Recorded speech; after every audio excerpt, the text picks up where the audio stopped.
So ako si Lay Melendres.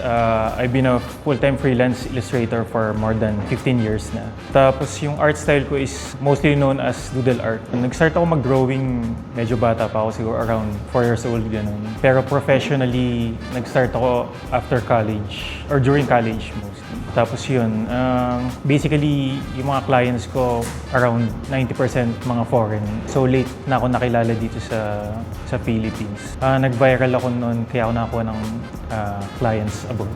Nung nag-start kasi ako mag-drawing sa notebooks ko, may isa akong artwork na drawing ko sa background, sa likod lang ng isa ko notebook. Tapos sinabihan ako ng mga friends ko na i-post ko daw sa Friendster pa nung time na yun. Tapos for some reason, siguro nung time na hindi pa masyadong uso yung doodle art. So, bigla siyang ang dami nag-likes, gano'n. Tapos eventually, nag-start na rin ako sa Tumblr, then eventually sa Facebook.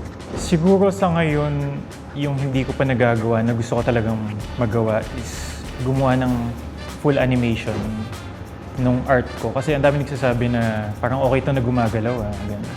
Kasi may pagka-psychedelic or may pagka-trippy yung mga team ng artworks ko. So, na-imagine ko siya pag gumagalaw siya, parang okay din yun.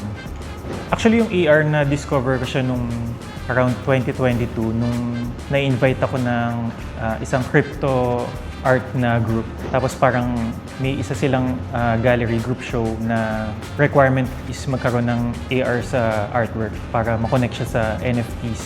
So naisip ko, sige, try ko na to, parang okay din naman. So nag-start ako, layered lang yung mga artworks, minsan may colors, ganun. Pero yung full animation wala pa so far. Pero yun, nagagamit ko na siya dun sa pag sumasali ako sa mga booths, sa mga conventions. Minsan nilalagyan ko ng AR yung mga posters ko and mga art prints. Tapos minsan, yun pa yung nagiging reason kung ba't binibili ng mga tao yung artwork.